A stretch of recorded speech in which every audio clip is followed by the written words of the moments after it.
Shalom teman-teman semua, apa kabar?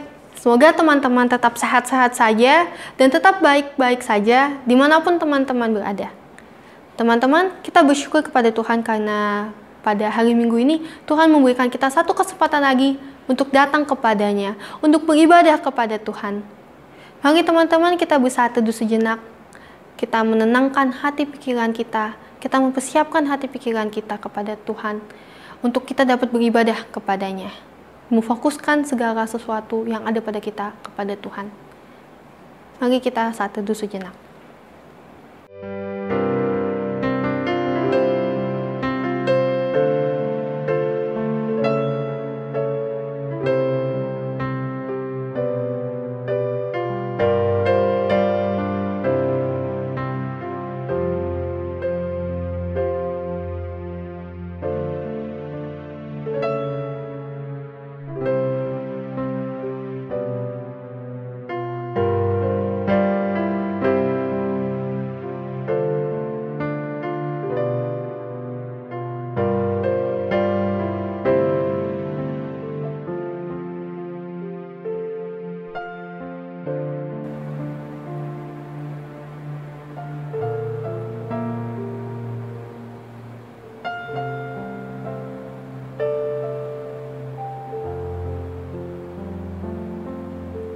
Amin.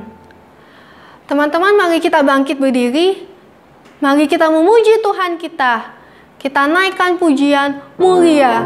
Karena Ia yang layak untuk kita puji, kita sembah, kita muliakan. Ia yang begitu baik. Ia yang begitu mengasihi kita. Mulia, sembah Raja mulia. Mulia.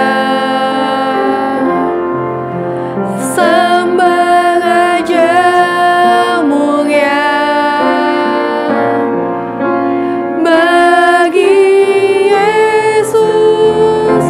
segala hormat, sembah, puji, mulia, mulia, mulia, Tuhan Maha Kuasa, Tuhan Maha Kuasa. Dari surga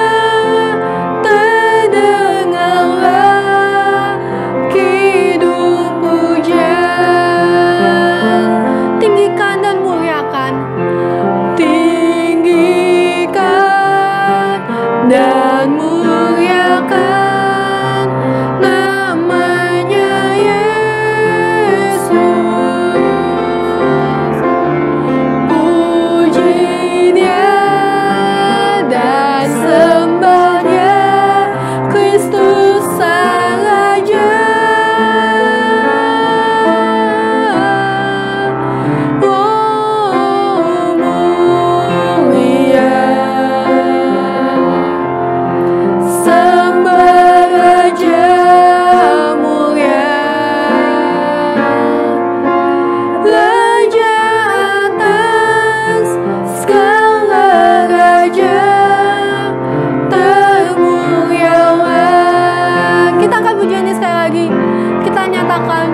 mulia.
dan sembah Dia,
kita bersyukur kita punya Allah yang begitu baik mengasihi kita, yang begitu mulia.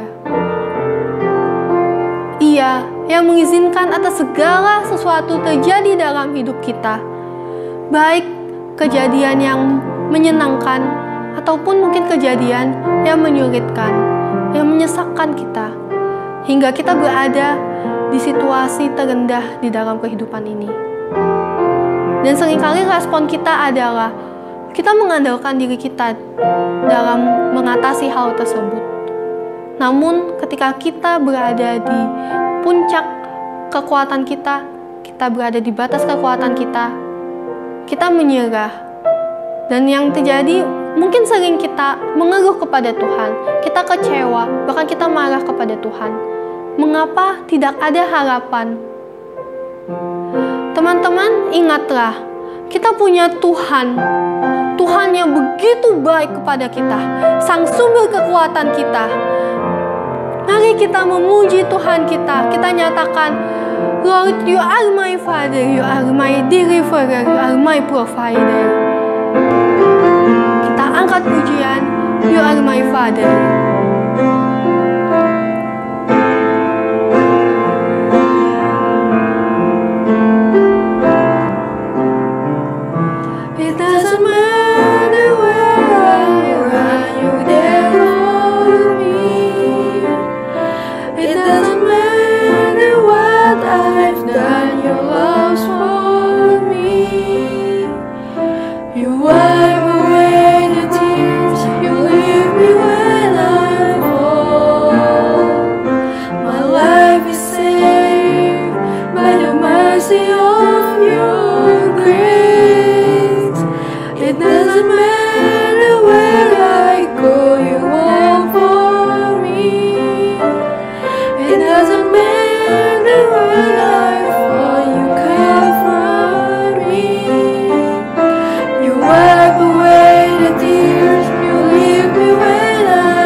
bersatu di dalam doa.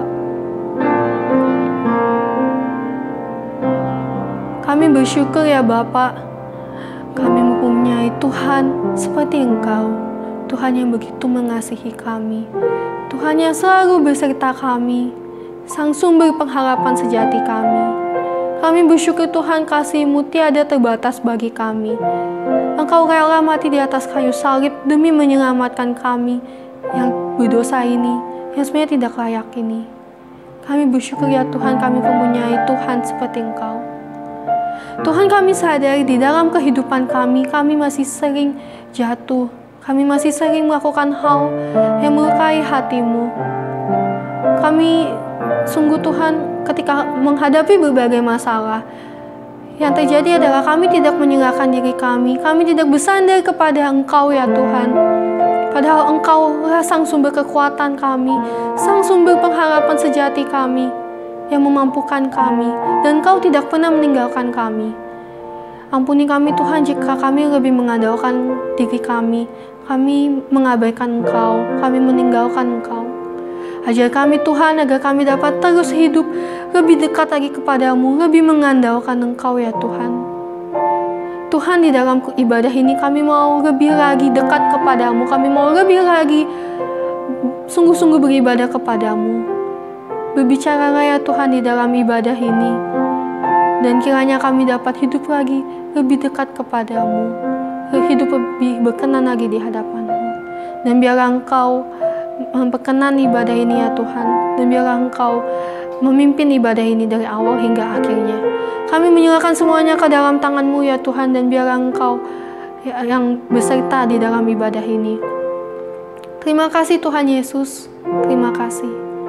Hanya di dalam nama-Mu yang kudus kami sudah berdoa dan mengucap syukur. Amin. Teman-teman, mari dengan tetap bangkit berdiri, kita memuji Tuhan kita kembali memujinya. Kita katakan, sukacitaku sembahkan hanya bagi Tuhanku. Tuhan yang begitu baik kepada kita, sang sumber pengharapan kita.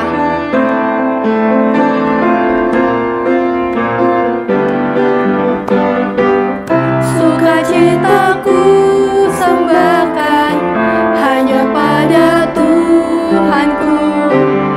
Hatiku bagaikan bunga mekar karena sinarnya. Awan maut ketakutan dienyahkan olehnya. Beri padaku sukacita, hatiku dicerahkan. Bintang fajar memuji Dia, dan manusia berpadu dengan kasih yang memerintah kita dipersatukan. Ku bak berhenti memuji, mengalahkan musuhku. Riuh yang membawaku dalam kidung yang menang. Mari kita angkat pujian lagi. Kita nyatakan kita mau menyanyi bagi Tuhan. Tuhan yang begitu baik, yang begitu berkuasa. Nyanyi bagi Dia. Sekaranglah kita angkat pujian. Sekarang nyanyikan kebesarannya. Dia kuat dan penuh kuasa. Bersorak-sorai akan kasih-Nya, telah datang melawat kita. Nyanyi bagi Dia. Angkatlah suaramu, angkatlah suaramu, nyanyi dan serukan nama Yesus. Tanggalkan bebanmu, tak perlu kau khawatir, sebab Dia sanggup. Gerakkan kakimu, menarilah dan bertepuk tangan, bersukacitalah. Tak perlu kau khawatir, sebab Dia sanggup. Sekarang nyanyikan kebesarannya. Dia kuat dan penuh kuasa. Bersorak-sorai akan kasih-Nya, telah datang melawat kita. Nyanyi bagi Dia, nyanyikan kebesarannya.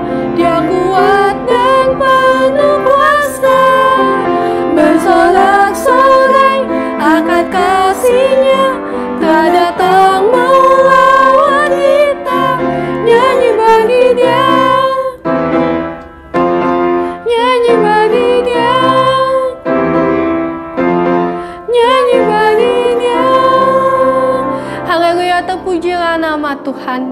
dulu, sekarang, dan selamanya. Amin. Teman-teman dipersilakan untuk duduk. Sebentar lagi kita akan mendengarkan firman Tuhan yang akan dibawakan oleh Pendeta Andi Gunawan. Biarlah kita dapat semakin merenungkan, mengenal kasih Allah yang begitu besar, kasih setianya yang tiada habis-habisnya bagi kita, dan kita dapat lebih lagi mengasihi Tuhan. Kita angkat pujian, Bapa Surgawi, ajarku mengenal betapa dalamnya kasih-Mu.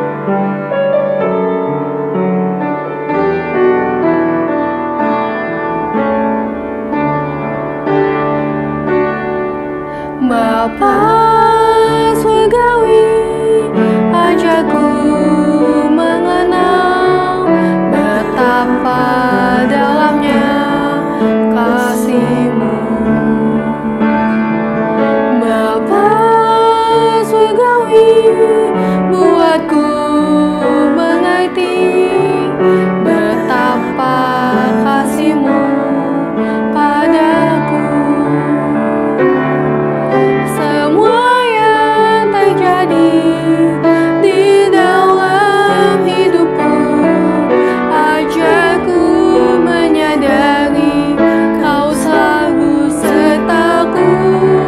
Beri hatiku selalu bersyukur padamu, karena rencana-Mu indah bagiku. Kita ulangi pujian sekali lagi dengan lebih sungguh. Bapa Surgawi, ajarku mengenal betapa dalamnya kasih-Mu. Bapa Surgawi, buatku mengerti betapa kasih-Mu padaku.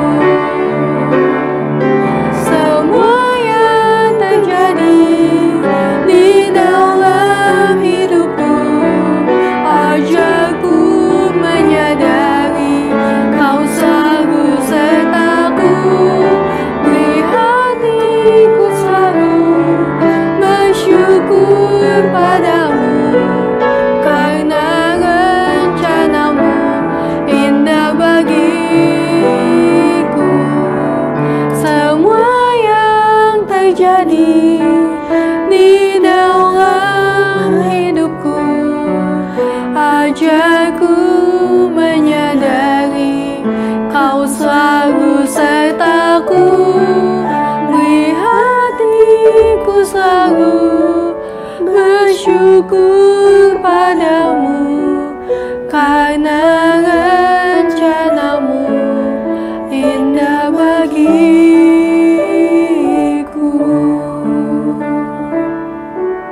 Kepada Pendeta Andi Gunawan dipersilakan untuk memberitakan firman Tuhan. Selamat pagi, Sobat Muda GKI Pungur yang dikasih Tuhan. Selamat tahun baru, tahun 2021. Semoga kita semakin bersemangat, semakin menunjukkan kehidupan spiritualitas kita di tahun yang baru. Nah, teman-teman yang kasih Tuhan, sebelum saya membagikan firman Tuhan, mari kita masuk ke dalam doa. Terima kasih Tuhan untuk pagi hari baru yang Kau berikan. Terima kasih bahwa kami masih punya kehidupan, masih ada raga yang boleh kami miliki hari ini. Itu semua karena kasih karunia-Mu. Ajari kami untuk menghargai setiap nafas kehidupan yang Tuhan berikan pada kami, dengan kami belajar untuk bertumbuh terus semakin serupa-Mu Tuhan. Seperti pada pagi hari ini, kami mau belajar dari firman-Mu. Berbicara pada kami Tuhan, supaya kami boleh sungguh-sungguh mengerti dan melakukan di dalam kehidupan sehari-hari. Dalam nama Tuhan kami Yesus Kristus kami berdoa. Amin. Nah, saudara-saudara yang kasih Tuhan, tema kita pada hari ini adalah harapanku di tahun yang baru. Harapanku di tahun yang baru. Mari sebelum saya membagikan khotbah, mari kita membuka kitab kita di dalam Imamat pasal 26 ayat ke-13 sampai dengan ayat ke-17. Demikian firman Tuhan. Akulah Tuhan Allahmu yang membawa kamu keluar dari tanah Mesir, supaya kamu jangan lagi menjadi budak mereka. Aku telah mematahkan kayu kuk yang di atasmu dan membuat engkau berjalan tegak. Tetapi jikalau kamu tidak mendengarkan aku dan tidak melakukan segala perintah itu, jikalau kamu menolak ketetapanku dan hatimu muak mendengar peraturanku, sehingga kamu tidak melakukan segala perintahku dan kamu mengingkari perjanjianku, maka aku pun akan berbuat begini kepadamu. yakni aku akan mendatangkan kekejutan atasmu, batuk kering, serta demam yang membuat mata rusak dan jiwa merana. Kamu akan sia-sia menabur benihmu, karena hasilnya akan habis dimakan musuhmu. Aku sendiri akan menentang kamu, sehingga kamu akan dikalahkan oleh musuhmu, dan mereka akan membenci kamu, akan menguasai kamu, dan kamu akan lari. Sungguh pun tidak ada orang yang mengejar kamu. Nah, sampai jauh pembacaan firman Tuhan. Yang berbahagia adalah setiap kita yang membaca dan merenungkan firman Tuhan di dalam kehidupan sehari-hari. Nah, teman-teman kasih Tuhan, seperti tadi saya sampaikan, tema kita pada hari ini adalah harapanku di tahun yang baru. Harapanku di tahun yang baru. Nah, teman-teman yang kasih Tuhan, biasanya kalau kita memasuki tahun yang baru, itu kita disuruh bikin semacam resolusi atau komitmen yang baru. Ya, itu sudah hal yang biasa kita alami di dalam kehidupan sehari-hari. Nah, tetapi menarik sekali, teman-teman, saya akan membagikan satu laman dari seorang, mungkin ada yang tahu, dia adalah seorang bernama Afi. Afi ini adalah seorang Muslim yang cukup kritis dan pernah beberapa kali melakukan sesuatu yang kontroversial dalam pendapatnya, tetapi sebenarnya sangat menarik untuk kita dengarkan atau lihat, simak apa yang dia sampaikan. Tanggal 31 Desember 2020 dia mengatakan demikian. Orang-orang yang mengenalku pasti tahu bahwa aku tidak suka membuat resolusi. Ya, menarik ya. Sejak kapan perilaku manusia otomatis berubah karena bergesernya sebuah tanggal yang disepakati manusia sebagai tahun baru? Faktor yang melatar belakangi perilaku manusia itu amat kompleks, begitu kompleks sehingga tidak banyak dari kita yang rutin berolahraga meski tahu manfaat olahraga. Ya, betul nggak, teman-teman? Hingga banyak perokok yang tetap melanjutkan rokoknya walaupun kerugian-kerugian merokok telah hafal di luar kepala. Nah, selanjutnya teman-teman bisa baca sendiri apa yang disampaikan oleh Afi ini. Nah, teman-teman, pendapat dia ini bagaimana kalau teman-teman setuju atau tidak setuju? Ya, teman-teman kasih Tuhan, mengawali tahun baru dengan resolusi yang baru itu memang sebuah tren dari tahun ke tahun yang dilakukan oleh orang-orang, ya. Dan mereka atau sebagian orang berpikir bahwa tahun baru itu adalah sebuah start yang baru yang segar, ya. Yang segar dan sama sekali baru. Tetapi sebenarnya kita itu nggak pernah betul-betul baru, karena kita bukan komputer. Kalau kita komputer, kita punya file yang lama. Kalau kita ingin menghapus, itu tinggal dihapus saja. Dan file lama itu bisa di-delete secara permanen, nggak mungkin bisa diangkat kembali. Dia di-delete secara permanen. Tetapi manusia, kalau dia sudah punya masa lalu, pilihan-pilihan sikap dia, perbuatan-perbuatan dia, itu tidak bisa dihapus. Maka jangan percaya kalau ada yang mengatakan mari kita lupakan masa lalu. Masa lalu itu nggak bisa dilupakan, tetapi dia akan terus menjadi bagian kita. Masa kecil kita, dan kita nggak bisa memilih mana yang akan menjadi bagian kita, yang baik-baik, pengalaman yang indah-indah, manis-manis, lalu pengalaman yang jelek-jelek dipotong, diedit, di-cut. Ya, itu nggak bisa. Nggak bisa. Teman-teman kasih Tuhan, manusia itu harus mengalami pengalaman-pengalaman yang manis dan pahit. Itu adalah realita hidup. Dan nggak bisa kita menghindarkan semua yang pahit dalam hidup kita. Tapi menjadi bagian yang akan membentuk kita, dan kita akan belajar darinya. Nah, teman-teman, oleh karena itu, ini yang saya katakan tadi, bahwa masa lalu itu akan membentuk kita. Pilihan kita, sikap kita, itu akan ditentukan oleh masa lalu kita. Nah, tetapi kita akan lihat bagaimana itu tidak tentu betul-betul membentuk kita. Nah, ada satu ungkapan dari seorang tokoh pendidik dari Inggris bernama Charlotte Mason. Dia mengatakan seperti ini: taburlah tindakan, tuailah kebiasaan. Taburlah kebiasaan, tuailah karakter. Dan taburlah karakter, tuailah nasib. Teman-teman, kalau kita punya common sense yang cukup sehat, kita tahu bahwa nasib hidup manusia itu tidak jatuh dari langit. Itu film-film silat yang dulu kalau saya nonton waktu masih kecil ya, takdir menentukan sekian, dan seterusnya. Walaupun mungkin ada sebagian kecil sekali yang memang mungkin ada penentuan yang sungguh-sungguh kita nggak bisa pahami. Tetapi secara umum kita harus katakan, nasib itu dibentuk oleh akumulasi karakter. Karakter itu dibentuk oleh akumulasi kebiasaan. Dan kebiasaan itu dibentuk oleh akumulasi tindakan.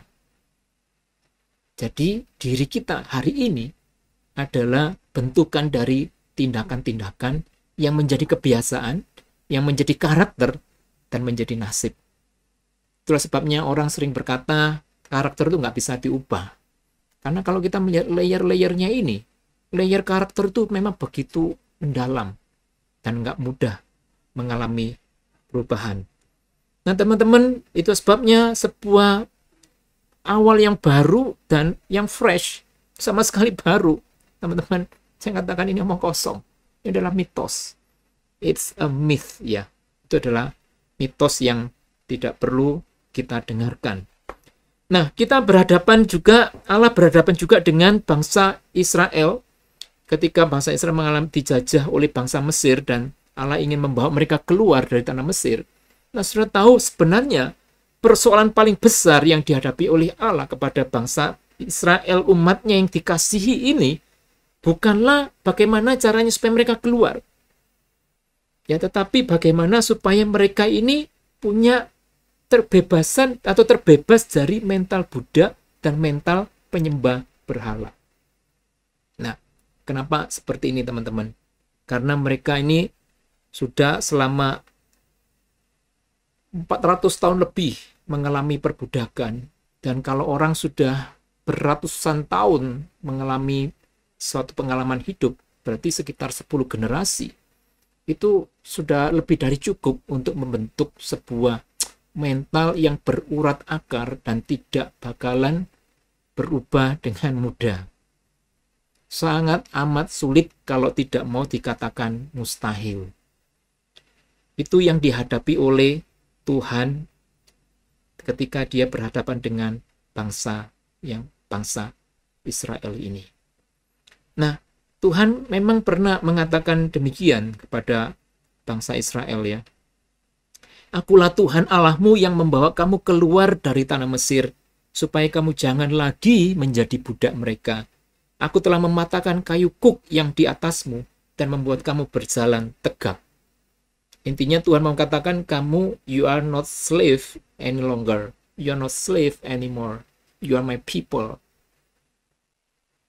Ya, kamu punya kemerdekaan, kebebasan sebagai bangsa yang bebas dari penjajahan atau perbudakan bangsa Mesir. Tetapi teman-teman yang kasih Tuhan, ternyata apa yang Tuhan sampaikan ini tidak begitu mudah diterima oleh bangsa Israel. Ya, kita melihat ternyata pergumulan ini sangat sulit untuk bisa diterima. Misalnya kita melihat peristiwa ketika mereka keluar dari tanah Mesir setelah 10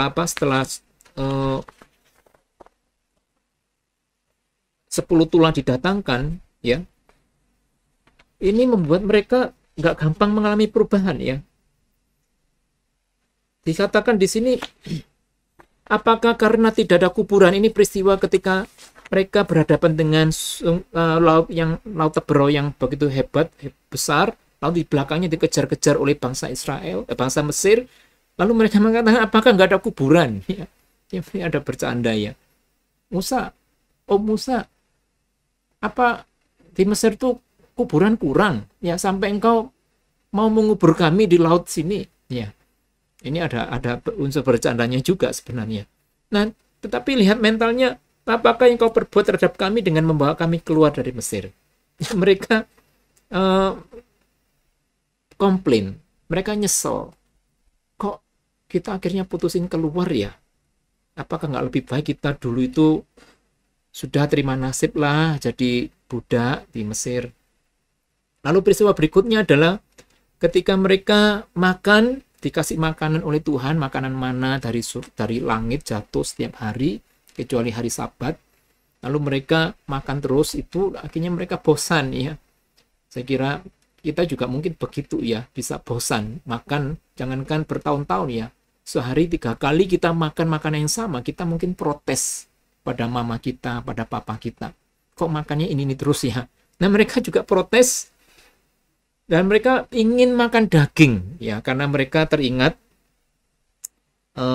pada dikatakan di Bilangan pasal 11 ayat 1 sampai 6, siapakah memberi kita makan daging, kita teringat pada ikan yang kita makan di Mesir dengan tidak bayar apa-apa, kepada mentimun dan semangka. Rupanya di sini nggak ada mentimun, semangka, bawang pre, bawang merah, bawang putih. Tapi sekarang kita di sini kurus kering, tidak ada sesuatu apapun kecuali mana yang kita lihat ini saja. Nah, sudah lihat ini, mereka pengen balik, kucing ya, pengen balik ke Mesir. Lalu peristiwa berikutnya 12 pengintai datang, pulang dari pengintaiannya, lalu memberikan laporan yang busuk.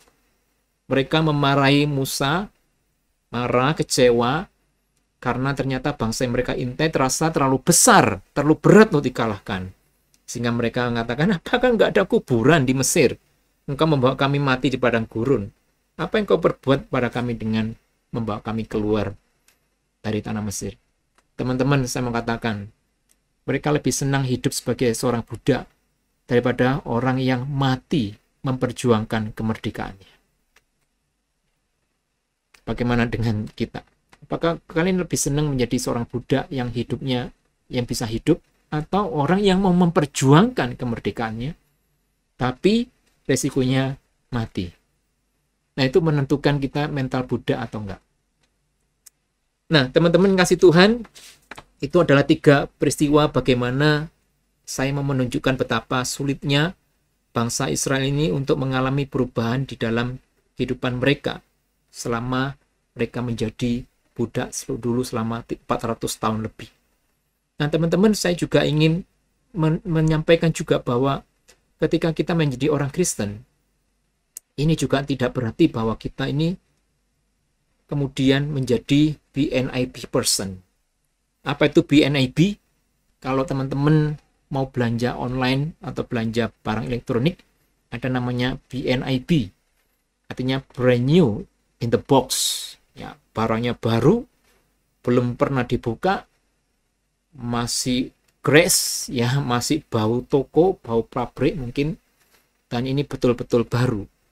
Nah, menjadi orang Kristen, teman-teman, ini bukan berarti, walaupun dikatakan kita adalah ciptaan baru, tapi bukan berarti kita itu kayak orang yang lahir baru, seperti bayi lahir baru, atau seperti kita beli komputer baru, beli laptop baru, yang lama hilang semua. Enggak. Teman-teman, jangan pernah mempercayai bahwa ketika kita mempercayai Yesus sebagai Tuhan dan Juru Selamat, lalu semua yang lalu itu hilang. Ya, lenyap. Kayak kita betul-betul baru, kayak malaikat. Omong kosong, teman-teman. Ya, manusia nggak begitu. Dan cara Tuhan bekerja, menggarap manusia, menggarap orang, umatnya, itu nggak begitu. Dia menghormati hukum proses. Sehingga Allah itu tidak bermain sulap atau bermain sihir. Abrakadabra, ya. Kamu jadi muridku, kamu jadi anakku. Orang yang baru sama sekali. Yaitu adalah tipuan, teman-teman. Atau kita bukan berarti bahwa kita berjuang lebih mudah. Malah dulu sebelum kita jadi orang Kristen, kita terbiasa untuk mengikuti aja apa yang menjadi naluri kita. Keinginan kita pengen apa, ya kita lakukan apa. Nah, kita pengen malas, ya kita malas. Kita pengen menunda pekerjaan, ya kita tunda pekerjaan. Kita pengen bohong, ya kita bohong, begitu aja. Tetapi ketika menjadi orang Kristen, justru naluri itu nggak bisa kita ikutkan begitu saja. Tapi kita mesti struggling. Ya, kita mesti struggle. Demikian juga bukan berarti kita langsung berubah secara instan. Nah, teman-teman kasih Tuhan, maka tidak usah bingung ya ketika engkau merasakan pergumulan-pergumulan dosa ini tetap ada di dalam kehidupanmu. Bahkan bisa jadi akan terus membuntuti kita sampai kita di lubang kubur. Kita yang suka cari aman, membiarkan teman dibully misalnya, kita juga akan tetap seperti itu. Kita lihat ya, kita yang kecanduan game, kecanduan gadget, atau kecanduan pornografi, begitu kita percaya Yesus, gak hilang begitu saja. Mungkin kita sempat komitmen, lalu kendor lagi, dan kembali seperti yang lama. Kita yang dulu sulit mengendalikan lidah, bicara kotor, atau kita ngomong membocorkan rahasia teman, kita menjadi orang Kristen, ya sama aja, masih seperti itu.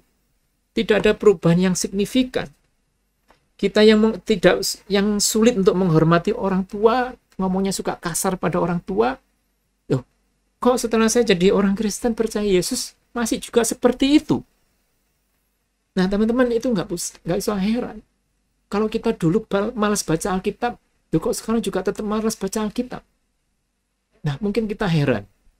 Tetapi kalau kita mengerti sifat dasar manusia, itu sebenarnya kita tidak perlu heran.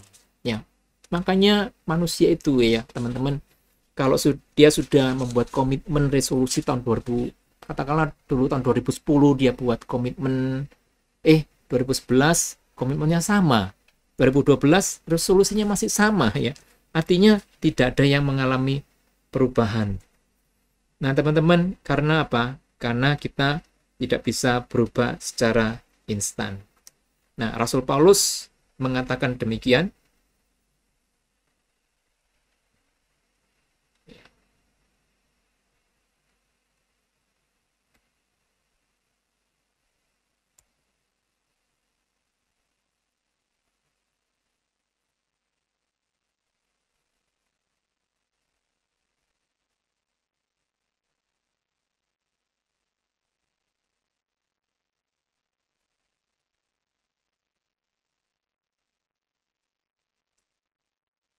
Rasul Paulus mengatakan demikian, jangan lagi hidup sama seperti orang-orang yang tidak mengenal Allah dengan pikirannya yang sia-sia dan pengertiannya yang gelap, jauh dari hidup persekutuan dengan Allah karena kebodohan yang ada di dalam mereka dan karena kedegilan hati mereka. Nah teman-teman, ini adalah peringatan dari Rasul Paulus supaya kita setelah percaya kepada Kristus jangan lagi hidup seperti yang dahulu lagi. Allah menghendaki kita ini tidak lagi punya mental budak yang diperbudak oleh keinginan-keinginan, oleh naluri saja, oleh hawa nafsu, tetapi menjadi orang yang merdeka. Nah, tetapi masalahnya adalah seperti tadi saya katakan, bangsa Israel sudah lama diperbudak, untuk dia menjadi bangsa yang merdeka, itu mentalnya yang paling sulit diubah. Hal ini juga berlaku buat saya dan saudara ketika kita menjadi orang Kristen. Nah, kita belajar dari kegagalan orang untuk berdiet. Ya, teman-teman, banyak orang pengen diet ya, khususnya wanita. Kalau cowok-cowok biasanya nggak begitu peduli. Dan kita mengamati mengapa banyak, nggak semua, tetapi banyak orang yang ketika diet itu mengalami kegagalan. Nah, kalau saya melihat, ini penilaian saya, ya, pengamatan saya. Karena kegagalan ini disebabkan karena orang yang mau melakukan perubahan ini, yang mau diet ini, itu hanya punya tujuan yang sangat pendek atau tujuan yang instan. Saya mau turun berat badan. Biasanya dulu 80 mau menjadi 60 atau 90 mau jadi 70 atau 70 ingin menjadi 65 dan seterusnya. Jadi mereka ini tujuannya adalah saya turun berat badan. Nah, saya mengamati ketika tujuannya adalah turun berat badan, maka biasanya yang terjadi tidak bertahan lama. Oke, 1-2 bulan, dia bisa turun 5 kilo, 10 kilo, 20 kilo mungkin. Tetapi setelah lewat berapa lama, balik lagi. Ya. Turunnya 10, naiknya 15. Turunnya 15, naiknya 20. Turunnya 5, naiknya 10, dan seterusnya. Nah, tetapi kalau seseorang ingin mengalami perubahan, dietnya lebih berhasil, mesti punya tujuan yang lebih berakar, lebih dalam. Yang kalau saya katakan tujuannya bukan menurunkan berat badan, tetapi tujuannya mengubah pola hidup. Nah, kenapa begitu teman-teman? Karena kita ini berhadapan dengan diri kita manusia yang sudah terbentuk selama bertahun-tahun, bahkan puluhan tahun. Sehingga untuk mengalami perubahan, itu butuh sebuah perjalanan proses yang panjang. Nggak bisa instan. Mengubah pola hidup yang sudah berjalan selama puluhan tahun, itu nggak bisa hanya dengan 1-2 bulan, atau hanya beberapa bulan.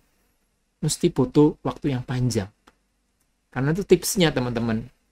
Kalau mau berhasil, selalu tancapkan, aku ingin mengubah pola hidup saya menjadi lebih sehat, bukan lebih kurus. No, bukan. Tetapi lebih sehat.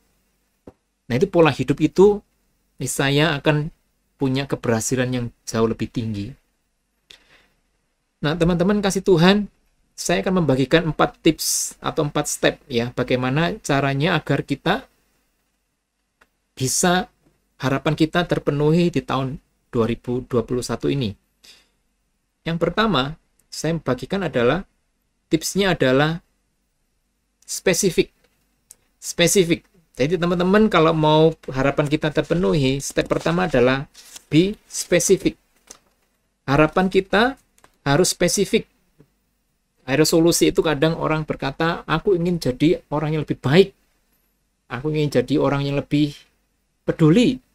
Aku ingin jadi pribadi yang lebih dewasa, dan seterusnya. Nah, itu kurang spesifik. Tipsnya adalah jadilah spesifik. Misalnya kita berkata, saya tidak lagi menjadi orang yang menunda pekerjaan. Atau saya mau rutin membaca Alkitab. Nah, itu kan spesifik. Lalu langkah yang kedua, teman-teman, konkret. Konkret ini artinya sesuatu yang nyata, tidak abstrak, tidak bayang-bayang. Jangan umum. Misalnya hanya sekedar aku ingin rajin baca Alkitab, atau aku jadi orang yang tidak lagi menunda-nunda pekerjaan. Itu mungkin kelihatannya spesifik, tapi kurang konkret. Konkret kan, misalnya begini, aku berharap selama 1 minggu ini ada satu pekerjaan yang aku kerjakan sebelum waktunya, sebelum deadline.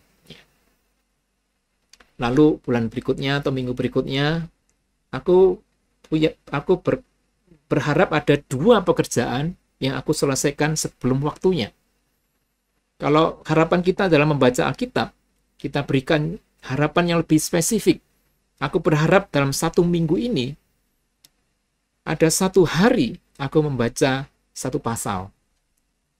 Seperti itu. Lalu di minggu berikutnya, dalam 1 minggu ada 2 hari, aku membaca masing-masing 1 pasal. Nah, seperti itu teman-teman. Jadi, sesuatu yang spesifik. Silakan di-customize sesuai dengan kebutuhan dan keadaan diri sendiri. Yang penting adalah start slowly. Start slow. Please be patient. Bersabarlah. Jangan buru-buru. Kalau bahasa Jawanya jangan gerusa-gerusu. Ya. Yang penting start slow.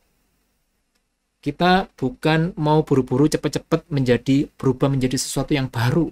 Tetapi kita ingin konsisten. Itu yang kita inginkan. Lalu yang berikutnya adalah sedikit. Ya, sedikit. Sedikit itu artinya 1 aja. Kalau tadi menunda-nunda pekerjaan, oke, 1 itu saja. Atau kita ingin rajin baca Alkitab, ya itu saja.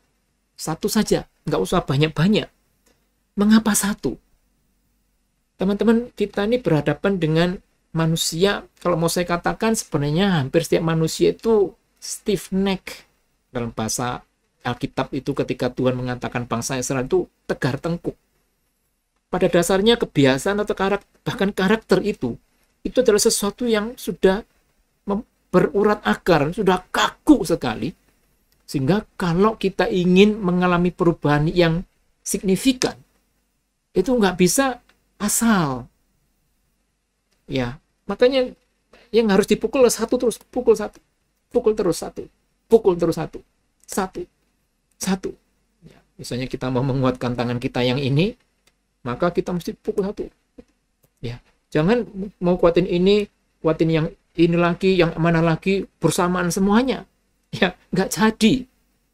Nah, komitmen yang harapan yang kita sampaikan, itu cukuplah satu. Karena kita sedang membuka jalan, kita sedang membuka hutan, sehingga kita mesti fokus satu. Kita tembus satu itu saja. Nah, setelah satu itu tembus dan sudah mapan, sudah menjadi habit, bahkan sudah menjadi kebiasaan kita yang sudah mapan sekali, baru kita beralih di bagian yang lain. Kemudian yang terakhir, teman-teman, komit. Ya, komit itu artinya berkomitmenlah. Komitmen ini kita bisa sampaikan di hadapan Tuhan. Tuhan, aku punya komitmen untuk harapanku di tahun 2021 ini, aku menjadi anak yang konsisten dan rajin membaca Alkitab. Tidak lagi menunda-nunda pekerjaan, tidak lagi kecanduan gadget dan seterusnya, tapi kembali satu-satu, saudara, jangan diborong semuanya. Lalu kita juga membutuhkan orang lain. Komitmen itu seringkali gagal karena kita itu berjuang seorang diri.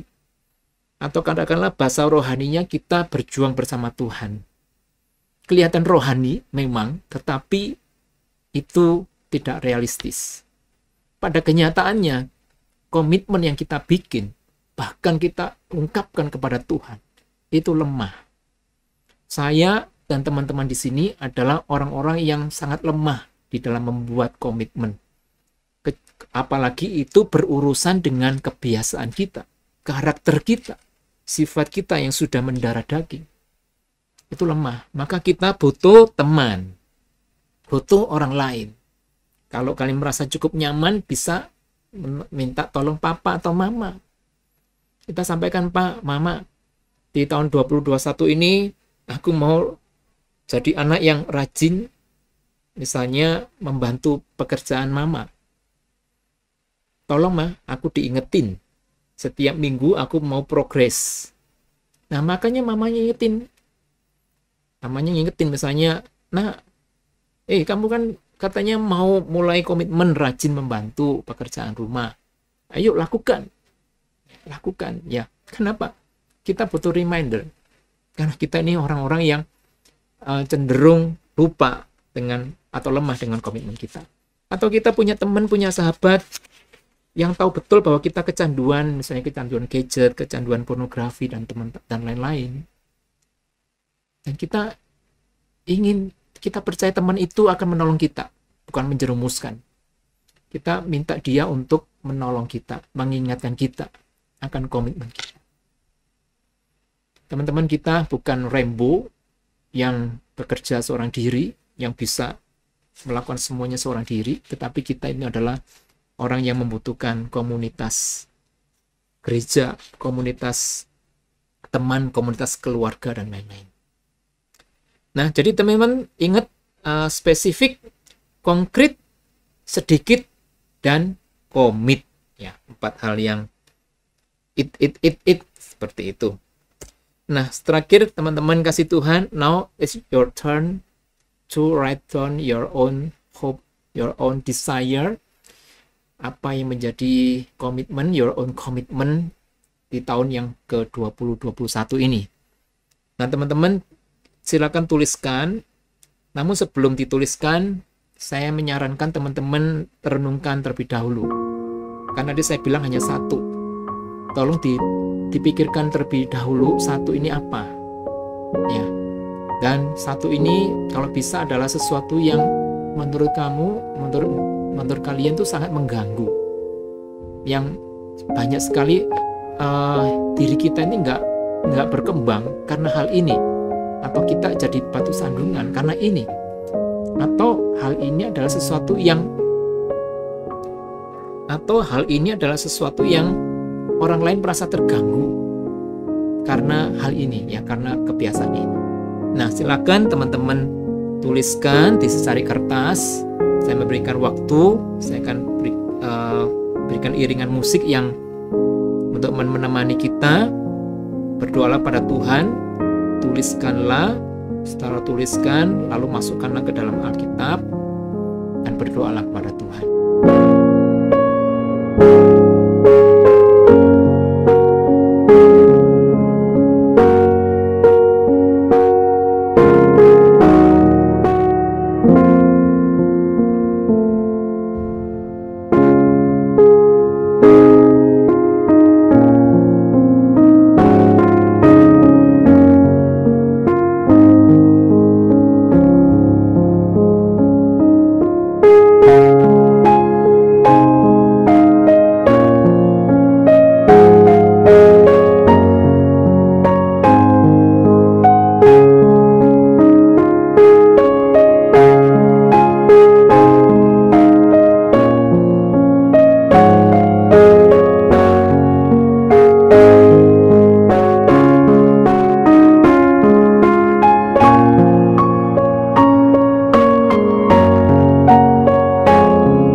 Terima kasih Tuhan jika Engkau masih izinkan kami memasuki tahun 2021 ini.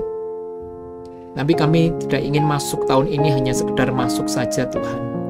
Tetapi kami memiliki harapan-harapan yang membuat kami menjadi pribadi-pribadi yang bertumbuh, yang makin menyenangkan hati Tuhan dan makin menjadi berkat bagi sesama kami. Oleh karena itu Tuhan, apa yang sudah kami tuliskan di hadapan-Mu, kiranya boleh kami sungguh-sungguh bawa di hadapan-Mu. Kami konkretkan di dalam kehidupan kami sehari-hari, supaya nanti di akhir tahun 2021 kami boleh tersenyum melihat ke belakang, karena ada 1, 2, 3 hal-hal buruk yang Engkau tidak suka telah kami hapuskan, telah menjadi bagian masa lalu saja, tetapi tidak lagi menjadi masa kini. Berikan kemampuan buat teman-teman kami, teman-teman ini Tuhan, untuk bisa melakukan firman Tuhan di dalam kehidupan sehari-hari. Kami naikkan doa kami ini hanya dalam nama Tuhan kami, Yesus Kristus. Amin. Terima kasih kepada Pendeta Andi Gunawan yang telah memberitakan firman Tuhan. Teman-teman, mari kita semua bangkit berdiri. Bersama dengan gereja dari seluruh abad dan tempat, kita meresponi firman Tuhan dengan mengikrarkan iman kita menurut pengakuan iman rasuli.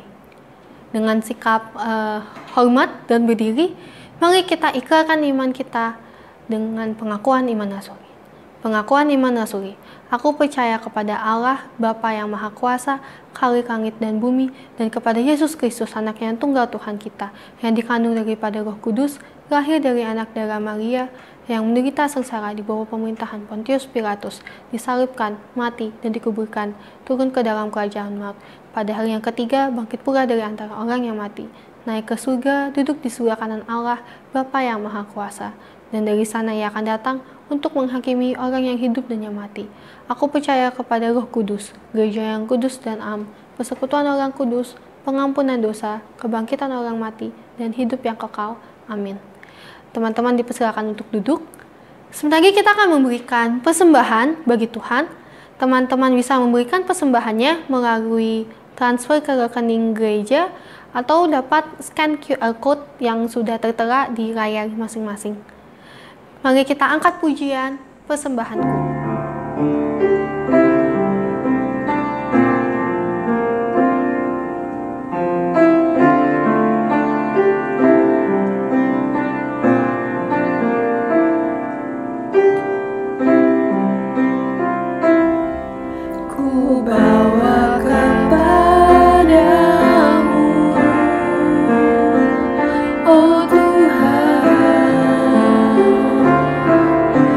Sembah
teman-teman, mari kita semua bangkit berdiri.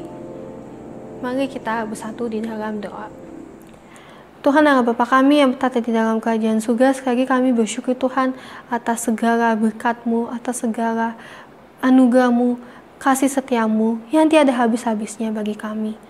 Tuhan, ini ada persembahan bagi-Mu, biarlah Engkau memperkenankannya, dan biarlah Engkau memberkati setiap tangan yang akan mengolah persembahan ini, dan biarlah persembahan ini hanya untuk memperluas kerajaan-Mu saja, dan biarlah persembahan yang kami berikan ini bukan hanya materi belaka ya Tuhan, tapi biarlah kami dapat sungguh-sungguh memberikan diri kami sebagai persembahan bagi-Mu. Terima kasih Tuhan Yesus, hanya di dalam nama-Mu yang kudus kami sudah berdoa dan mengucap syukur. Amin. Teman-teman, biarlah di dalam setiap kita menjalani apapun yang terjadi di dalam kehidupan ini, kita terus beriman dan percaya bahwa Tuhan Yesuslah Sang sumber harapan sejati kita. Ia yang menyelamatkan kita, Ia yang memberikan pengharapan bagi kita. Mari kita angkat pujian Harapanku.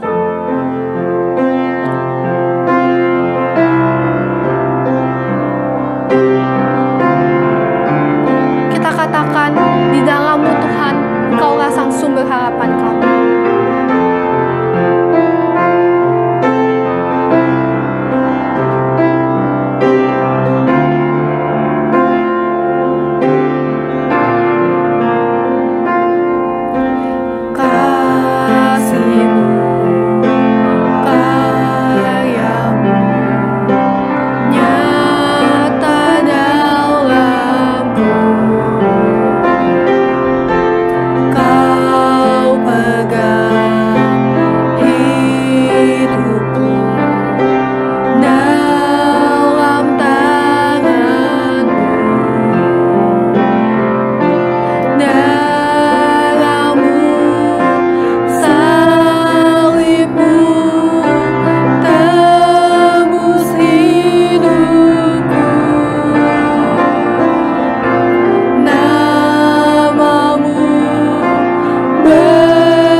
Harapanku di dalam-Mu.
dalam-Mu ya Tuhan.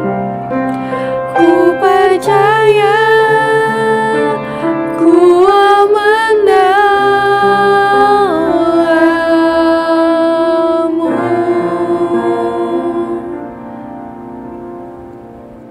Doa berkat oleh Pendeta Andi Gunawan.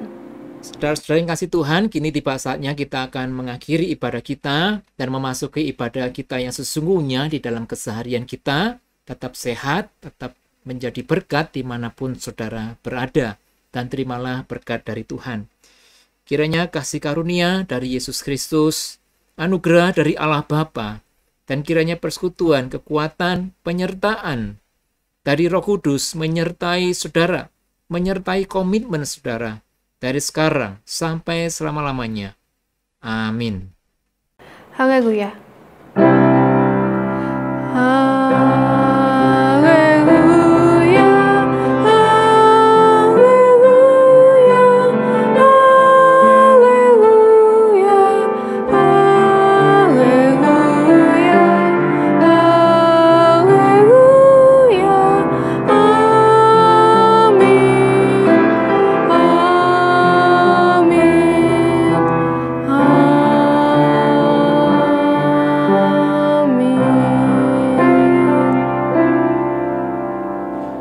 Ibadah hari ini sudah selesai. Teman-teman dipersilakan untuk duduk sejenak untuk bersaat teduh sejenak.